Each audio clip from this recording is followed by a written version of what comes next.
Hey everybody, welcome back to the channel. This is Shine.com's Ninja 300. Mine is standing over there. Now, if you have been to this channel, you would know it that for me, the primary bike that I use for touring is that. I do not use Xpulse a lot because Xpulse apparently it struggles a lot on the highways.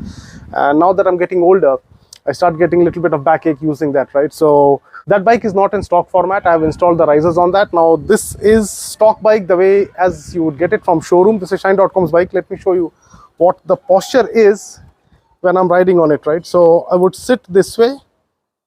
Unless I crouch a little bit, I would not have no bent in my arm this way.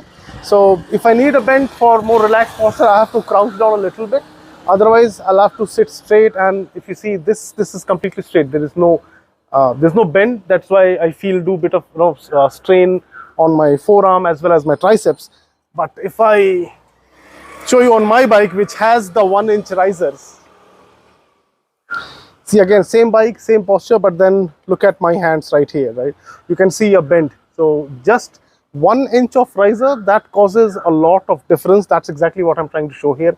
And this video is primarily about how do we install that. So let's quickly get started. We are going to install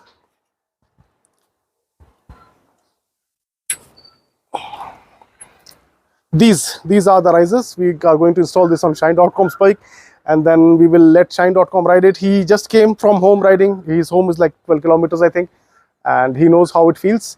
And after installing this, we'll ask him to ride and tell us how the feedback is. Let's get going. So the first thing we have to do is we have to remove these clips, one here, two over here, and two on this side. Once we remove this, we can have the access to the bolts. You see, these are the Allen bolts. And to remove these bolts, we need a 6 mm Allen key, the one that I have here. And to be on safer side, we don't want the motorcycle to get any scratches because we'll be rotating the Allen key this way, and it slips, it will get scratches, right? So to protect that, we will cover this part with some piece of cloth. Let me grab one. So the best piece of cloth that I could find was this gaudy pink color. I have a daughter, so apparently I prefer everything pink nowadays. So let's quickly, first of all, remove these screws. These will be a little bit tight. So first one is loose.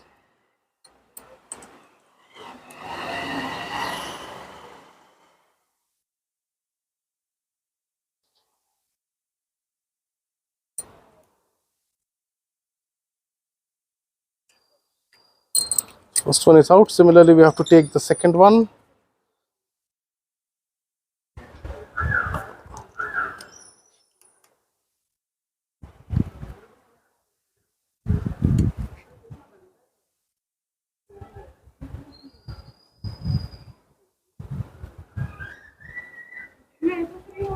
So this is a 1-inch riser.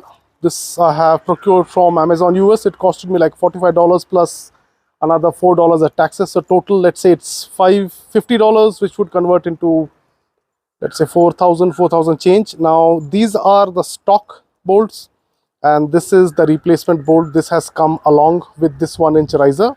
And you can see the difference in the length of these, right? This is a significant amount of distance. This is because once we install this, the short bolt will be of no use because it does not even come underneath this. So the bigger one would come underneath and then it will go inside the stem. So that's why they have given this big ones, and it's made out of stainless steel, seems of a good quality. The most important thing to make sure when you are removing it and when you are trying to install something bigger like this one, which will increase the height, is that we have to ensure that these wires, they are properly pulled enough. Otherwise, what will happen is, if the wires are not properly pulled out, after tightening it up, if you turn right or turn left, these wires will have a certain degree of pull, which may cause certain issues. Let's say the throttle cable could be pulled extra. There is some electrical wiring as well, which goes in here.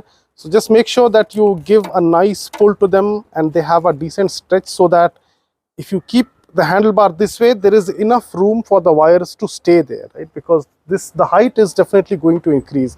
Now, this will be mounting on top of this, and then the handlebar will sit. Now, once we have tightened it up completely, the wires, the tubes, whatever it is here, they should have a little bit of slag in them.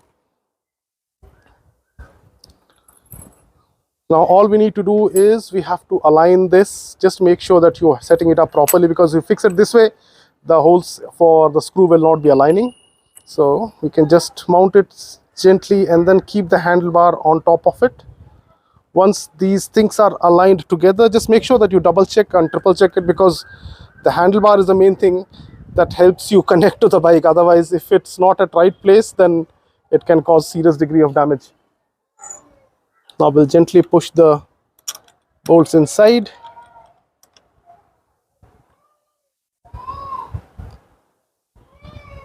And same with the other one too.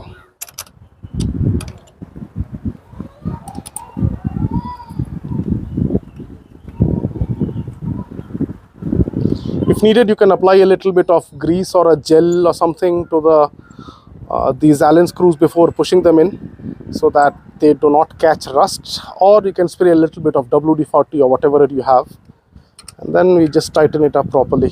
Make sure that keep holding the handlebar, do not let it go. Hold the handlebar with one hand, and then with the other hand keep rotating these.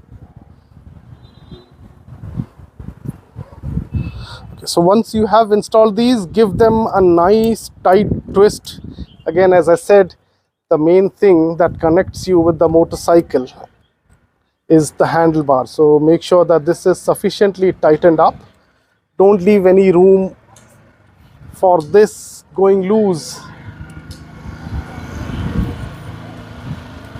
Okay, so now this is tightened up, and now we'll fire the motorcycle. We'll start it up and we'll see whether there is any pull or not. So the throttle cable,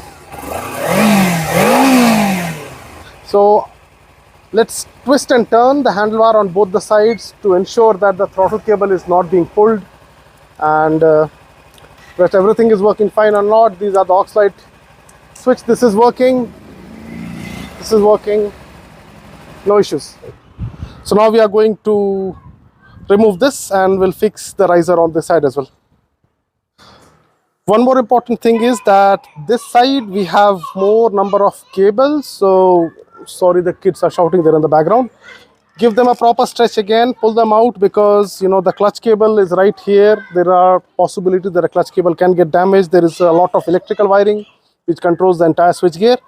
So again, just pull it out, give them a nice stretch, and before you install the riser, make sure that it has enough space so the wires are not getting stretched out a lot.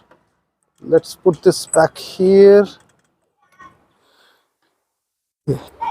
So this assembly is done. Now we'll put these press clips back to maintain the integrity of the motorcycle.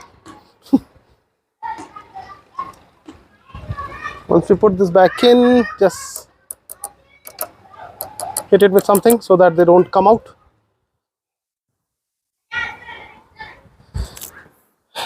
And the bike is ready now. So now the handlebar is here, right? So again, as you can see, there is a little bit of bend in my elbow.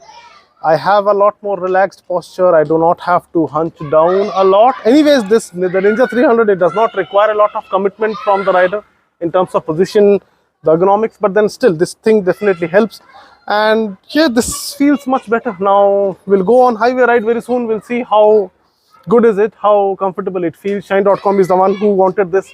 I got it along with him because I was like, why should we get only one? We can get two. So I installed it. Now, yeah, we'll see. We'll ride on the highways and we'll soon get back to you about how this feels. I would let you know in the comments maybe. If you have any questions, let me know. And I'll see you guys again in another one. Until then, stay safe, ride safe, and God bless you all. Jai Shri Ram. Bye-bye.